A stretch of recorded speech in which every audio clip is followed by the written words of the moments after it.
GroGuru Team. We just made a quick pit stop at Walmart in Nebraska, Hastings, Nebraska. We're actually on our way to the Husker Harvest Days, which is a large outdoor farming show here in Nebraska. It's in Grand Island.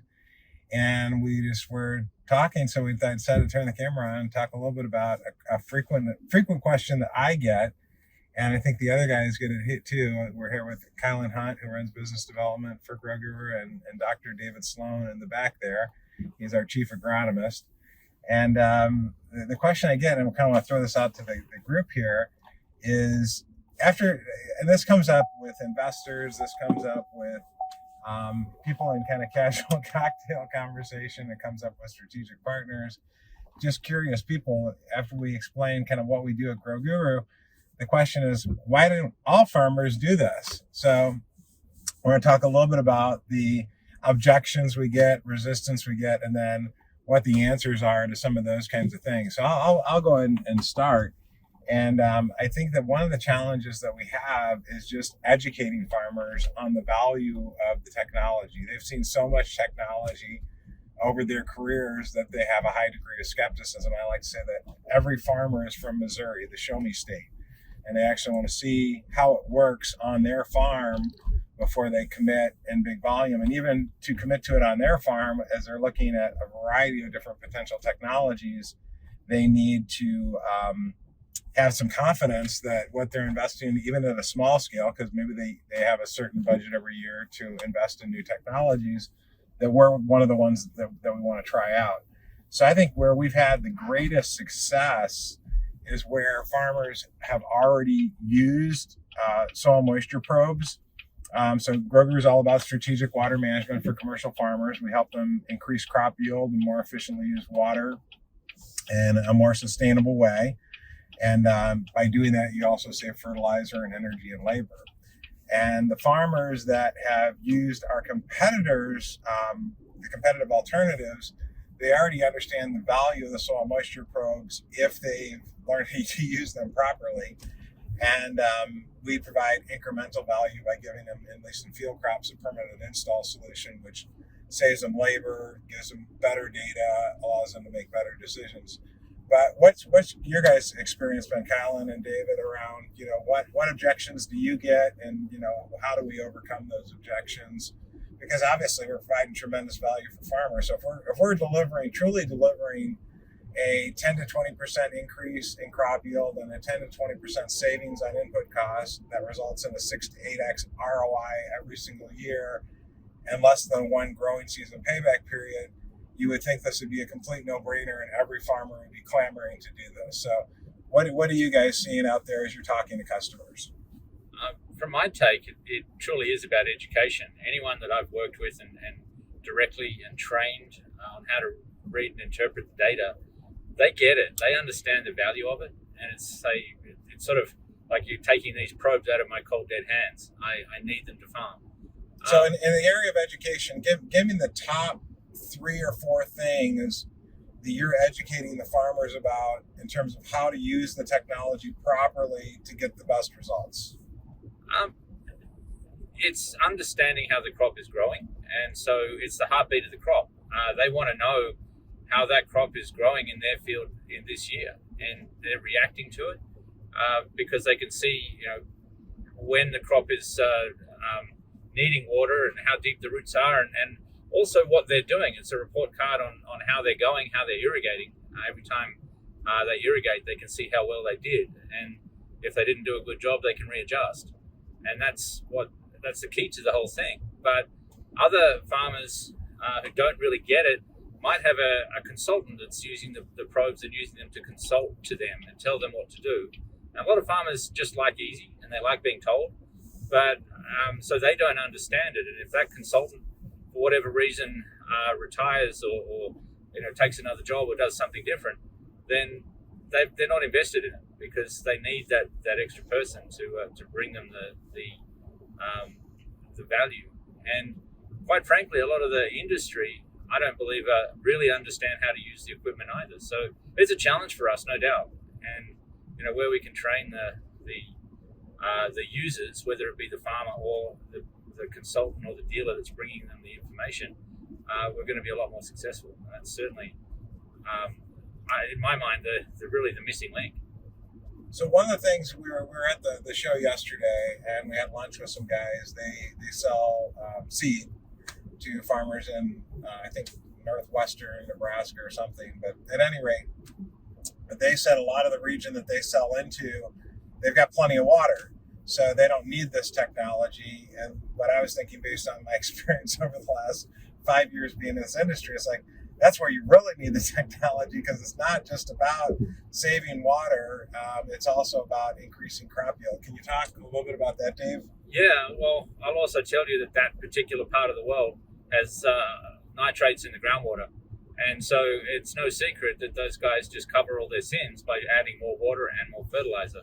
So the opportunity is very wasteful, and the opportunity is there to make a lot of money by effectively irrigating, by not flushing the fertilizer that you put on, which is now 2 or 3 times what it was a few years ago in terms of price, flushing that through into the groundwater where it's out of the root zone, down deep, where it's causing an environmental issue. So they don't think they have a problem, but really they do. And they've got, what they're also missing is the opportunity. There's a massive opportunity that they don't realize that, what they could do by really getting irrigation in, or tuning it up, putting the right amount on at the right time, and not over irrigating, which really covers up for poor farming.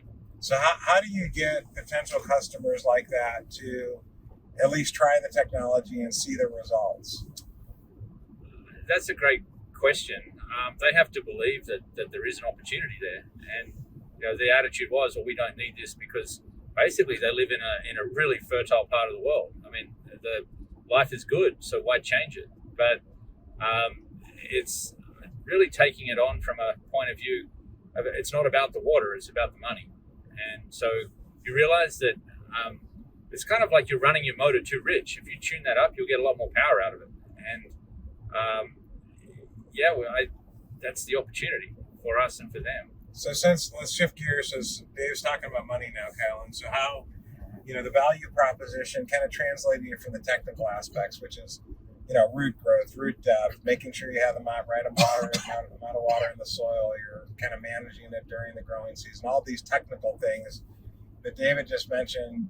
There's an opportunity for these farmers that are basically just using way too much water because they have a lot of water, and they're not getting optimal results. What methods have you used when dealing with those types of customers to kind of get them to wake up to the idea that they can make a lot more money?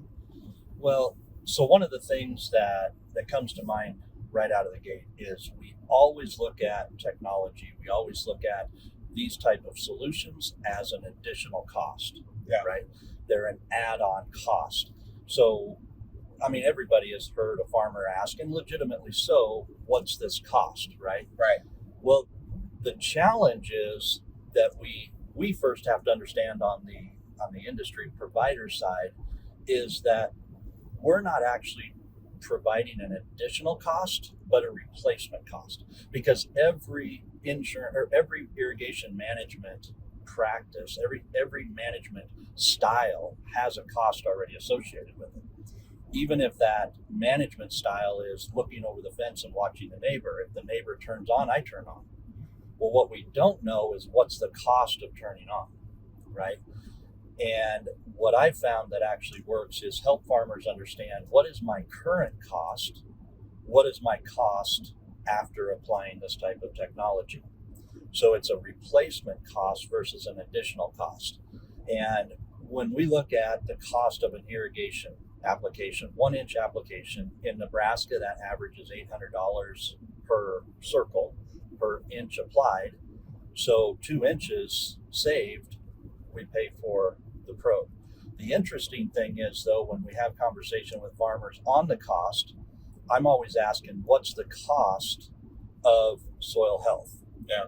What's the value? Just pause there for a second, because you're saying, okay, so 1 or 2 inches of water, and that's assuming the water is free and it's just the cost of running the pivot. So that's just the energy savings, correct? Absolutely. That's okay. all it is. All right, keep just going. Energy savings alone will pay for it. But what's interesting, though, when you really start looking at it agronomically, and we ask the grower, what's the negative impact of 2 inches of water on a crop that we don't need? Right. Right? What is that negative impact that we don't often think about, which is killing soil biology, creating anaerobic conditions in that soil that can actually be very harmful to the crop. Yeah. So a lot of it is, especially in areas where we have excess water, what are the things that we can do to make sure that we utilize that water in the right way to get the right amount for the crop to produce the right export? You know, we got imports, we got exports on a crop. So we want that plant to export at harvest a maximum return. In order for us to do that, we have to create an optimum environment in the root zone for that to happen, as David was saying.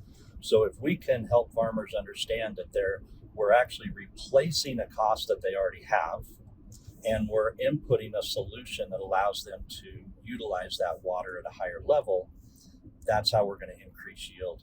That's how we're actually going to decrease input costs. So you were just talking about pumping. I mean, what about the fertilizer?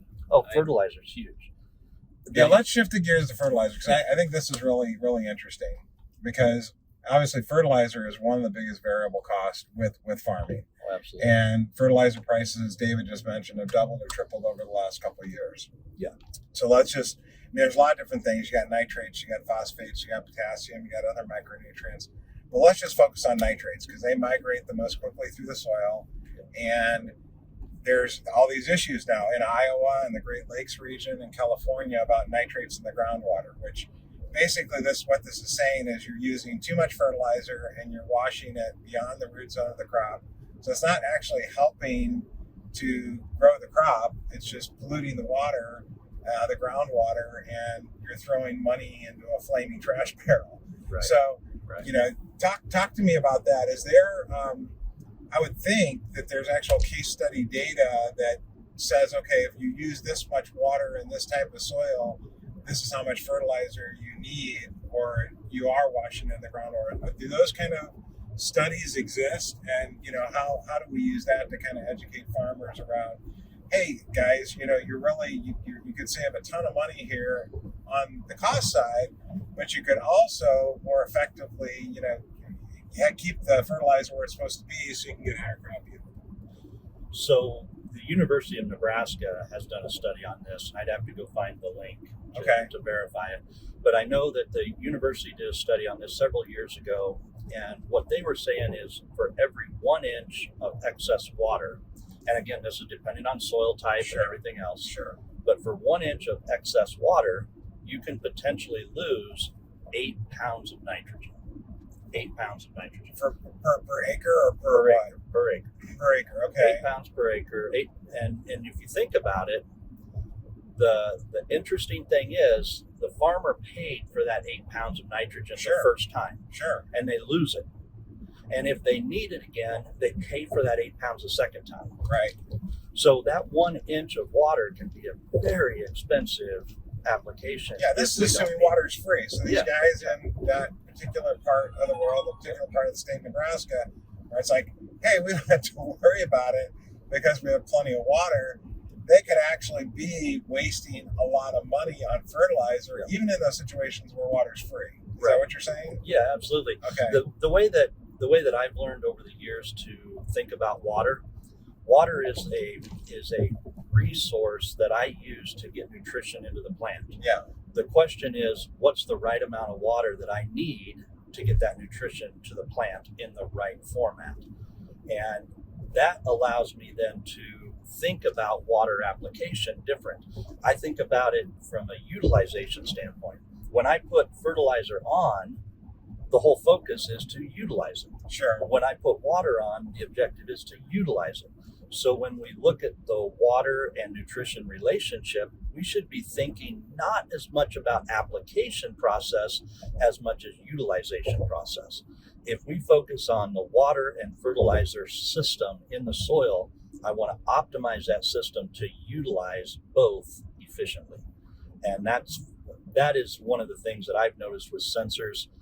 I can manage that utilization process at a much higher level, prevent that waste of nitrogen, prevent that waste of water. Because here's what I've learned: farmers don't waste intentionally. Of course. It's unintentional loss. And that unintentional loss, though, can be so expensive, even if the water was absolutely free. So Right. That's the value. just yesterday, there was a conversation where we were actually putting some numbers on that nitrogen use efficiency. Yeah. And what were those numbers again? It was like 1.2 pounds per bushel of corn is kind of the Yeah. industry average, but some people were using 0.8 or even 0.6 pounds of nitrogen per bushel and still getting similar yields. Right. Is that- So the industry standard, and this is realistically, you could go across the whole United States, honestly, and look at recommendations from agronomy groups, universities, and it's going to be somewhere between 1 pound of nitrogen per bushel of corn, right? Some will go up as high as 1.2. I've seen some at 1.3. So that's the industry standard. However, we have farmers that have learned to use soil sensors at a very high level, very, very efficient with them. And they're down to 0.6 pounds of nitrogen per bushel of corn. And they're still producing 250, 280 bushel yields. That's a Amazing. 40% saving on their fertilizer. Oh, Yeah, yeah. and that's a really big number compared to the industry average across the United States, which I think is like 175, 180 bushels per acre. Yeah. So that's incredible. So that's a big efficiency improvement. I mean, when you're talking about the fertilizer too, it's kind of interesting because I was thinking about as it relates to rain-fed crops, and if you don't have enough water in the soil, even if you're not irrigating and you do a fertilization cycle, you're still throwing money in a flaming trash barrel because you don't have enough water to make the fertilizer active. Right. So even soil moisture monitoring in rain-fed crops has value. Maybe not nearly as much as it does in irrigated acreage, but even there, if you're doing the monitoring, you kind of can make these decisions about variable costs. Let's kind of take it up a level because you guys obviously are extremely experienced in this. Callan worked for Crop Metrics, one of our competitors, which is now owned by CropX, for I guess a decade. He was one of the early employees there. David worked for AquaSpy. He was actually with the predecessor company of AquaSpy called AgriLink in Australia, and he was there for many years, over a decade. So what kind of drawing on your experience when you were selling any product, not just GroGuru product, but any soil moisture monitoring product into this industry, what pushback were you getting there? Because, I mean, this technology, you would think everybody would use it, assuming our statistics are right. Now, this is for the farmers, that 10 to 20% increase in crop yield, 10 to 20% savings on input costs. So this is the farmers, the customers saying this, not GroGuru saying this. And a part of that you get with any soil moisture monitoring solution. GroGuru obviously provides other advantages in terms of permanent install and better scalability on the hardware, better scalability on the software. We have permanently installed probes, so we have continuous data year round, so we can apply machine learning algorithms in a better way. But let's just kind of look at an industry level. Why has only 10 to 15% of farmers deployed soil sensors, even though they've been around for over a decade? So I'm down in the Western Corn Belt, let's say. So it's the fully irrigated Corn Belt, Sure. Western Nebraska, Southwest Kansas, Northern Texas. And in that area, people are just, it's also probably the area that the Ogallala Aquifer is under the greatest pressure, greatest decline. And farmers And that's an underground lake that basically where people get the water to irrigate their crops in that portion of the country, correct? Yes, Okay. That's right. And these guys, the biggest pushback I get is, well, I can't make any difference because I'm pumping all I can. I just need more water. And the thing is, if you actually look at what you're doing, and what I like to say is if you tune the motor, you can get a whole lot more power out of it. And so people that have adopted sensors have worked out that they're not running their pump any less, but they've changed the way they're applying it. And they've increased their efficiency by almost doubling it. So it's really the right amount of water at the right time, not just the total amount of water you're using for a growing season. The only way of getting water into a plant is through the root system. Sure. And if you're not filling up the root system, not filling up the soil, then you're wasting it. And these Or guys, growing the root system to be robust so you have a bigger engine during the growing season, correct? Correct. But I mean, they were running their pivots too fast, and they were wetting the soil surface and wetting the plants and wetting I mean, quite frankly, water was just blowing away. Yeah. And so they've slowed down and like running at half the speed and putting more of the water into the soil deeper. And they've changed the way they apply it with their nozzles and things like that. Okay. Because now they can see, oh, I wasn't getting it into the soil before, not nearly as much. And so now they have a way of seeing the effect of what they're doing. They're going, my gosh, I was getting this so wrong. And now I've got a way of making a change and testing, having a look at what the effects are and saying, okay, I'm getting it. I'm doing a much better job, but they're also saying, now what else can I do to improve? So basically what you're saying is like they were previously measuring it at the application level. So let's say I'm running a center pivot. I've got an irrigation control system. I say, hey, I'm putting down an inch of water. But what you're saying is that inch of water isn't getting to the root zone of the crop where it makes a difference. So if you're running at 50% efficiency, that's fascinating. Then you just need more water. If you want to double the water available to the crop, you put twice as much on. But if I don't need to do that. All I need to do is change my efficiency. Yeah. And I can put the same amount of water on and actually now get my efficiency from 50% up to 85 or 90%. Wow. And that's where the real changes, impact is being made. So, David, in those scenarios where you've got a really short well, 300 gallon a minute, 400 gallon a minute, you're trying to irrigate 120 acres with that. What I'm hearing you say is utilizing a sensor to get your rate and timing right is actually more critical there than when you have excess water. Absolutely. Well, and if you've got excess water, then you're wasting that too. So the biggest pushback I get is I don't have enough water, or hey, I don't need it because I've got all the water I need. Yeah. But it doesn't, in both scenarios, you can actually improve your efficiency. Yeah. And so that's what it's all about, is it's more crop per drop, right? It's and efficiency leads to profitability. Yes. Because what I love about this story is that you increase crop yield and at the same time reduce input costs. So it's a double benefit. It's not like you're sacrificing over here. You get something where you're getting a better result and sustainability, because you're saving water, and obviously water is becoming a bigger issue. You're not putting fertilizer into the groundwater, which causes contamination and greenhouse gases. You're treating the soil with better health, so you have a healthier soil, more spongy, can hold more water, can grow more crops, and sequester more carbon. Yeah, I mean, it's amazing. And I think that's why people are blown away when we tell them the story. It's like, why doesn't everybody do this? So here's an interesting thing about soil sensors, Patrick, when you start looking at the input costs the way they are right now.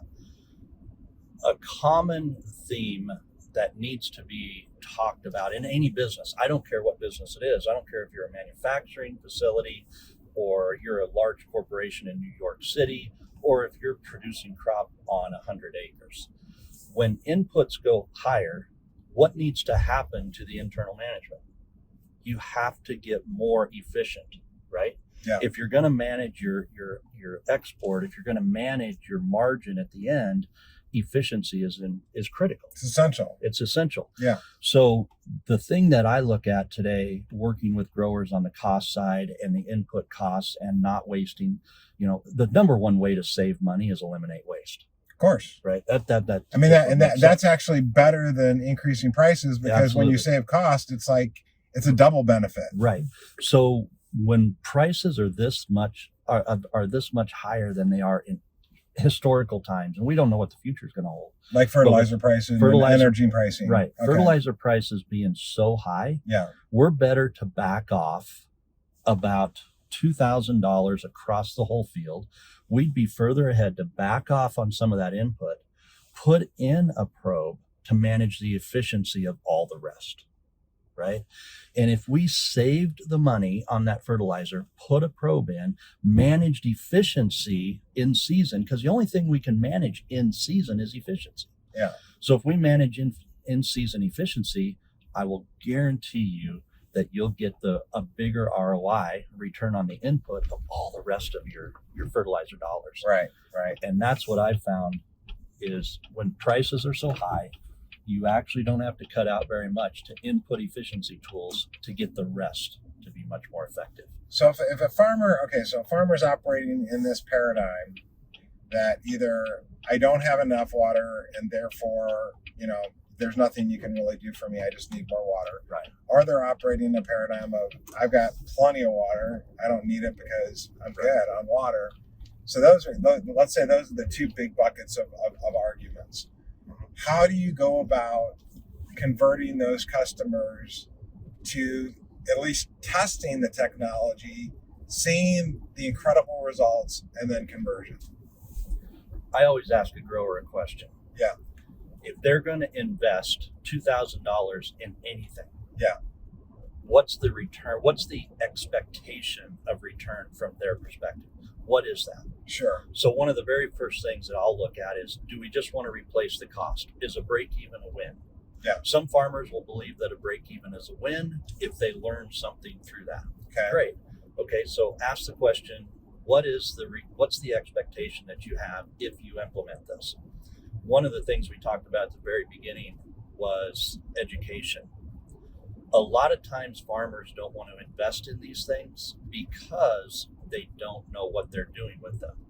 So that's part of the question too. What's the expectation of me?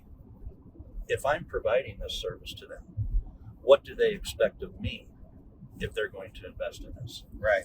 So I want to be able to deliver whatever education they need to be successful. Yeah. So understanding the grower's expectation has been huge in just building trust, reducing the risk factor within their mindset, yeah, and being able to be much more effective at the end of the year because I know what the outcome needs to be, right? So that's actually been a way that I've done it in just reducing that stress load on the farmer and helping them be better at what they do. So let's just say, go ahead, David. I'm going to say my approach has always been to let the farmer tell me what his experience is, and what do I mean by that?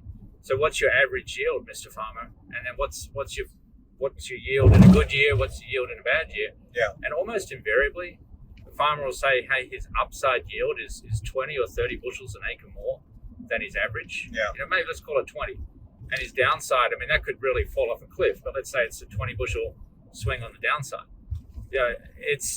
He's farming with a 40 bushel range at $6 or $7 a bushel. That's a whole lot of money. And he's accepting that. And so you start to talk him through, well, don't you want every year to be a good year? Have farm on the upside and even push the barriers further ahead. And you'll say, of course, but how do you do that? It's the weather. And it's not the weather, it's accessibility to moisture for the crop. And you don't generally get any pushback there either, because they'll say, yeah, it's the weather because of it rained at the right time or it didn't. But sometimes, quite often, they'll have a year. Every farmer's had a year if they've been farming long enough, where the crop just looks like $1 million. It's looking beautiful, and then it comes up 20 bushels short. And generally, that's because they've kept it too wet. And that's the opportunity. Their roots haven't grown, so they kept it too wet. The plant didn't need to grow roots early in the season, and so it didn't. And at the end of the year, they couldn't get all the moisture back out of the soil, and they didn't know that because they're measuring the soil, not what the plant's reaction to it is. Sure. And so they set themselves up for a loss. And you can say, hey, remember that year where it was really dry early and it rained later? It was dry early, the plant put its roots deeper. And then, it didn't look so good, but it finished amazing. And once you describe that to them, they know it, they've lived it. And it's like, hey, that's all we're trying to do, is just manage the crop in the same way and not put up with what nature throws at you. You can actually manage it because you've got irrigation, and you can be a lot more in control. And that's usually how I'll bring them into it, is actually use their own experience. Yeah, you bring up an interesting point around the weather. So, all right, so I'm a farmer, and I'm just susceptible to what the weather provides. Even if I do everything else right, if I don't have the right weather, I'm going to be screwed, basically. So let's say that you get somebody to trial the technology, they put it on their best, pivot, their worst pivot, then average pivot, whatever it is. So they're actually can do some A/B testing, we call it. So you do a control lot where you're not using soil moisture monitoring, and you do one where you are using it and see what the difference is. So obviously the weather's the same for all of those things. How do you convince them at the end of the season that the decisions that they made based on using the GroGuru technology is what caused that improvement, as opposed to some other factor, because there's so many other factors like the weather and stuff like that. So I'll take a stab at that, because at the end of the year, depending on which year we're in, the first year with a farmer, a lot of times we're just benchmarking. David talks a lot about this, where we benchmark that first year to understand what the farmer's program is like already. Okay. If they're really good at certain aspects of irrigation, we want to enhance that. We want to make that better. Okay. And if there's places that they could have improvement, we want to identify those, discuss the changes, have the farmer, address the change from his perspective, what he's willing to do. Okay. And then make that improvement on that. So year one, the year-end analysis to me is priceless, because it gives us a chance to review. This is what we did. This is what we got. This is what we want to do different moving forward. And that's so this is like powerful. You start working with a personal trainer and nutritionist, and they said, just give me a food log. Tell me what you're eating today. Yeah. Tell me how much you're exercising today, and let's look at that at the end of the week, at the end of 2 weeks, and see what we can do. So that's benchmarking. Absolutely. Okay. In season, when we're doing things like that, I'll have growers. I might ask a farmer not to irrigate because the graphs look good. Sure. However, this is an emotional thing for all of us. Sure. Right? So if a grower says, man, I just need to irrigate, I feel like this is important, I'm going to say, do it. By all means, go ahead and irrigate. And then after that irrigation event, let's jump on the phone and let's evaluate it. Right. Let's see what was really positive out of that event and see if there was any negatives. So we want to learn from it instantly. That's interesting, because David actually told me a story about a really bad weather year in the Texas Panhandle where a farmer actually was concerned, and he did want to irrigate. And David was looking at the data and saying, I don't think you need it. So the guy's, well, I really want to irrigate. And I said, why don't we do your way this way on this plot, and we'll do my way on this plot and test the results. And of course, David was right. So, but it's kind of interesting that you run into those situations where they're panicking. They have this emotional reaction, like, I'm afraid I'm going to lose my crop, or I'm afraid I'm really going to kill my yield if I don't do this irrigation cycle. So it comes down to trust. You got to trust the sensor, and you got to trust that you've got it in the right place. There's a lot of things that you got to, I guess, trust about it. And it's not like you've got to take a leap of faith either. It's very much science-based. You just have to educate people on why you're making that decision and what it means to them. I mean, I've had situations that have gone the other way where the farmer wants to, he started too soon that's all irrigators want to do, is turn on the pivot. And had a lot of water, and he turned on too soon, and he actually had a really good-looking crop. And at the end of the season, he finished up, and his consultant said, hey, the soil's full of water. And it was. The consultant wasn't lying, but what the consultant didn't know is that the roots were underdeveloped. And so he was only going to get back half the water that was in the soil. And so it's like having a tall glass and a short straw. Mm-hmm. The glass is full, no question, but the straw is what they didn't know, and they didn't get all the water back, and they came up short, like the story I was saying earlier, and it was worth a lot of money to this guy, and it's just the consultant didn't know what he didn't know. They didn't have all the information. Because you have to look at the roots of the crop. It's absolutely the only way of getting water into the crop is through the roots, and if they aren't developed well enough, because the way that the crop's set up, then you need to know that so you can react to it. And by the way, what we do now is we teach farmers how to set their crop up by holding back just a few days, not stressing it, just educating. Pushing the crop a little bit to do what you want it to do. So make it work. Make it develop a more robust. It's just like getting fit. If you're fitter, then you can do more. Yeah. Hey, you bring up a good question or a good point there, David. So it's about trust. So, it reminds me of the movie The Anchorman, where he's just like, I don't trust you. So, obviously there's a trust in individuals, but there's also a trust in the data. And is that an objection you frequently get? That's like, I don't believe these things add any value. I don't trust the data I'm getting. How do you address that? My experience has been that farmers that really engage dig far more holes after they put probes in than they ever did before. Why? Because they're trying to verify, and it's sort of trust but verify. And so you might sit down with them and they've just irrigated, and it's like, hey, that irrigation, it only went down 8 inches. You didn't even get it down a foot. And it's like, really? Yeah, let's go out and dig a hole, or send him out if I'm on Zoom. Yeah. And I'll go out and dig a hole, and I'll come back a couple of hours later and go, hey, you were right. What do I do about it? And that's great, because now that guy is hooked. He goes, okay, this is really telling me something, and now I need to learn how to use it. And the best advertisement for our technology in the Texas Panhandle was in 2011 when I was working for a different company. And there was a single worst drought on record in that environment. And everyone, Probably till this year. well, yeah, this should be hopefully another good teaching year. But working with the guys, what you could see very quickly that what they were doing was not effective.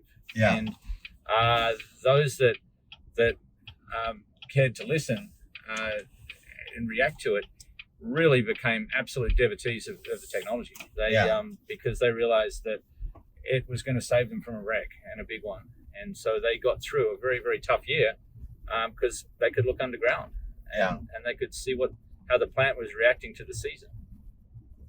Okay. Well, we've arrived at Husker Harvest Days. We're in the parking lot. We've got some ushers on horseback here ushering us in, so excited to be here. Any final comments from you guys about this question around what pushback do we get and how do we overcome those objections?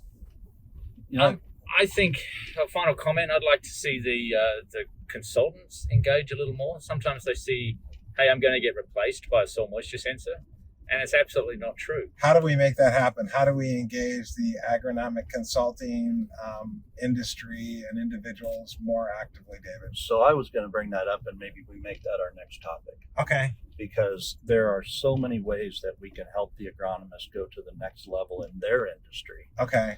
And I think that's something that we could do a whole discussion around, because it is important that the future agronomists, the young kids coming out of school right now that want to get into this industry, they're going to want to embrace technology because it's part of their future. Yeah. Right. So how can we in our generation be the leaders that are going to help them adopt and help producers adopt? So we'll table that Let's table specific one.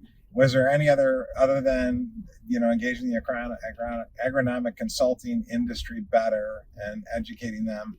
Was there any other kind of final comments you had, Kylan? I don't think so, Patrick. This was a great conversation.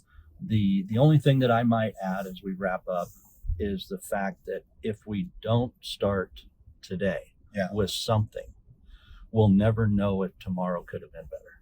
Oh, absolutely. And we just don't know. Despite the fellows we had lunch with yesterday that have plenty of water, I can tell you that water's getting more scarce. Right. And it's not only a U.S. issue, it's a global issue. And there's nothing more strategic to human life than having enough nutritious food and enough fresh water and having a planet that we can live on that's sustainable to be able to sustain life. And that's what GroGuru is all about. That's why I'm excited to be here. And hopefully we can really break this market open. Absolutely. Awesome. Well, thanks, Patrick. Thank you, Kylan. This was great. Exciting.